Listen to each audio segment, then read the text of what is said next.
Hello, and welcome to the first in my series of 3-minute videos on the topics that we are diving into in our workshop series, Birth Your Truest Story, that I am offering with Jennifer Brody. This first one is about character, which is one of the topics that we'll look at in October. Have you ever heard of someone refer to a story as character-driven? I'd like to draw your attention to the word driven in that phrase.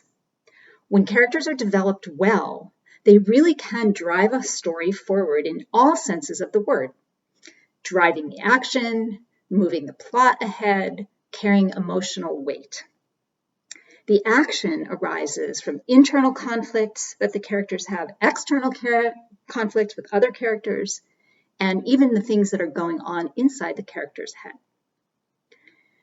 I think making a distinction between character-driven and plot-driven, which you often will hear, is not particularly helpful because the best stories are a dance between the character and the action.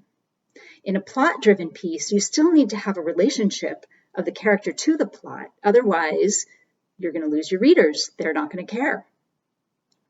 And when we talk about character and how it relates to action, what we're really talking about is desire and motivation.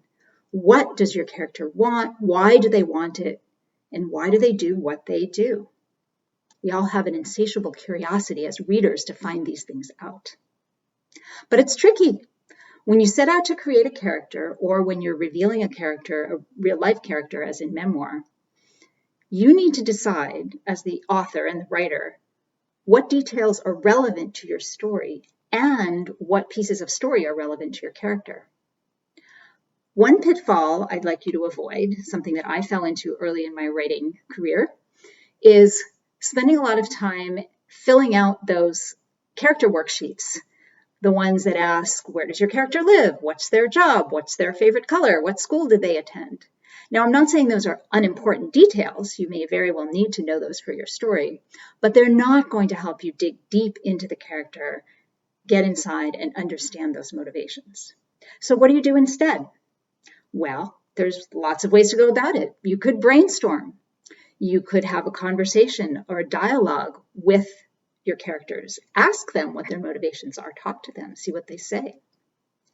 Or you can take your characters and place them in very particular situations and see what they do. You can write about how they react in these situations. What do they notice? What details are important to them? What do they hear, smell, see, taste? This is all part of the journey of discovering your characters. If you'd like to dive deeper into this in a book, I can recommend The Art of Character by David Corbett. I can also recommend our workshop series. People who attended the first session got homework around developing character. If you didn't join us in September, but you're interested and you would like to get that homework prompt, just email me at the address in the description below, and I will be happy to send that along.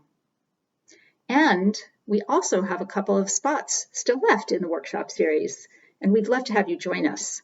The next session is October 11th, and there are details on that also below. Happy writing!